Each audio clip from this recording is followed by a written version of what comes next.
Hello, and how is everybody doing? Fine, right? I love that word. That word fine.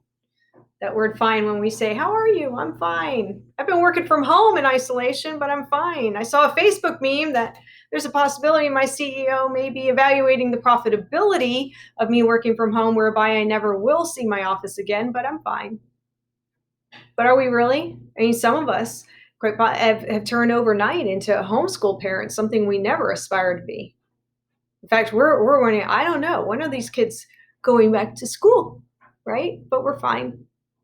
But some of us also have been dealing with other things, the pain associated with losing a job or with the possibility of maybe we're dealing with someone who's been sick during this time. The predictable isn't so predictable, the norm isn't so normal. World is different. It really is. But we're in it together. And there is a view outside the window. If those of you who have taken the look outside, you've seen, slow down. Neighbors are talking more. People are running and exercising. They're out on their bikes. It's a lot different than a New Year's resolution that may last a week or two, throw a pandemic, and we're all, we're at it 6, 7 weeks. We're going strong. But in this time where it's slowed down, I've noticed that the conversations have changed. There's more questions from people that didn't really ask questions. In fact, yesterday I had a girl, and we're going to call her Brenna.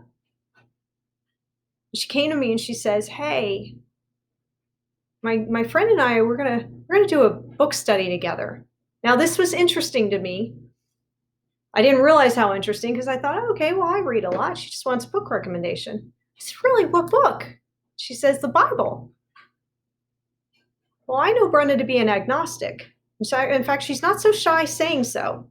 But here she is, 6, 7 weeks into a pandemic, and she's got some questions. I know life hasn't been easy for a lot of us. The Bible. Now, my initial thought was she's going to ask me to lead her and her friend in a Bible study. So I'm excited. But that's not what she asked. She just said, "Hey, I know you're a Christian and not sure what to do or how to approach it. So, what do you do?" I said, "Well, if I'm reading the Bible with a friend, I think the best way to approach it is, take the scenic route, go slow, share what you see and observe, share the journey with each other, encourage each other to keep going. I guess that would be the best way to do it." She goes, I like that. So, well, you got me curious. What book are you going to read? Because there's a lot of them. I know it looks like one book, but there's a lot in there. Where are you going to start? She says, "What do you mean? We're going to start in that Genesis, that it's in the beginning. It's a book. That's where we're going to start." Not what I would have wanted, not my choice for her. But then I realized you don't want to tell an agnostic who's finally picked up the Bible before they read it that they're reading it wrong. That's for those of you who know any of these people, that's not the best approach. I'm just going to meet her where she is. And I said, "Well, God, give me something." And I said, "I can't wait. When you get there, I can't wait for you to meet my friend Eve." She says, "Eve?" I said, "Yeah. Gosh, Eve taught me a lot. I love Eve." She says, "Well, yeah, I think I heard about her. I mean, I went to church when I was younger. Isn't it all her fault?" So, well, that's one way to look at it. Don't be talking about my friend that way. Um, I guess, you'll read and you'll see. But here's the thing I love about Eve. Eve told me not to be afraid of the pain associated with this journey. She says, "What do you mean?" I said, "Well, one of the things God told her, when you go to read it, you're going to find out that, God told her it's going to hurt when you have babies. Like he's going to increase your pain through childbirth." You know what she did? She went and had a kid. Not just one, but several. Because she learned something that even through pain, it might look scary, it might hurt, but somewhere along the other side of it, you're going to find that new birth comes forth. A new life comes forth. So the pain is worth it. She goes, that's pretty cool. I said, "Yeah. Have you ever felt like that in your life where you just don't think you can go on? It hurts so much, She says, well, as a matter of fact, I am. I'm going through that right now. That 5-minute conversation turned into 2 hours.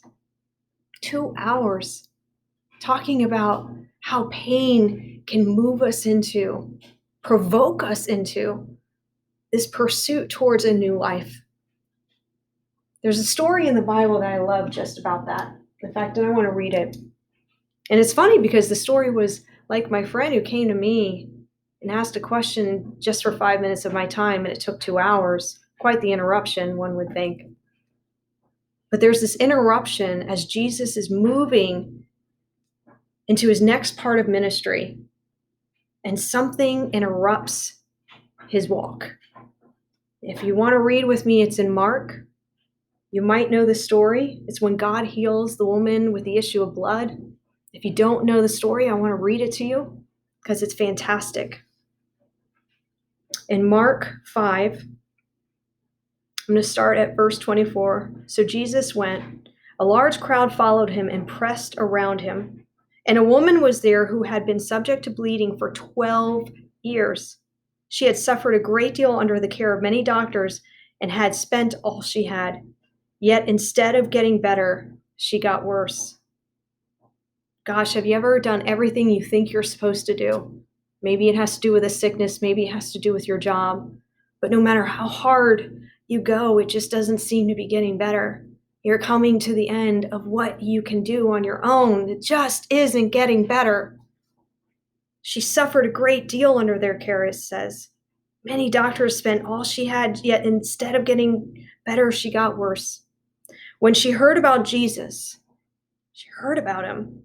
She came up behind him and in the crowd touched his cloak because she thought, if I could just touch his clothes, I will be healed. Immediately her bleeding stopped. She felt in her body that she was freed from her suffering. At once, Jesus realized the power had gone from him. He turned around and asked, who touched my clothes? The people were crowding against you, the disciples answered, and yet you want to know who touched you.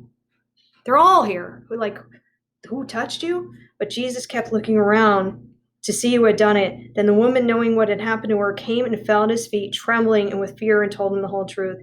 He said, daughter, your faith has healed you. Go in peace and be freed from your suffering. See, in Eve, we know that through pain, she shows us that there's new birth that comes forth from that. And this woman who's been living this life in this ailment 12 years, coming to her end of herself, the end of her rope, there's nothing left. There's no more money to spend. There's no more doctor prescriptions and yet she looks beyond that and she hears of Jesus and she has hope. And she goes further and further and further in her pain just to reach him. And when she touches him, she stands up. That's what new birth is like. That's what this new life is like. Through the pain of our human condition, through the pain of everything we can't do on our own, through the pain of not having answers to our questions. Gosh, at some point, you got to just release your demand to know why things happen. Release the demand to want to make 1 + 1 in the universe equal 2, because sometimes it just doesn't make sense. Gosh, I know this woman, it probably didn't make much sense to her that all she did was touch his clothes, and yet she stood upright and no more blood. Probably didn't make any sense. But does it really need to make sense to receive the freedom we have in Christ? Does it really need to make sense to stand upright in our new life? Does it really have to make sense for it to be real? I told my friend Brenna, I can't make sense of it all for you. But I can tell you that I stand here knowing there's an experience that I have had with my Lord that didn't have to make sense for me to know it's real. So if that's you today, and you're saying, I'm just trying to make sense of it all, Stephanie. I don't know what to do with it all. I say, that's okay. We don't have to. The woman with blood didn't have to know how she was going to be healed. She just had to reach out and grab hold of Jesus. I pray for you if you don't know the Lord, because He's just one reach away. I pray for you if you do, and in this time it's been confusing and painful. Remember, He's just a reach away.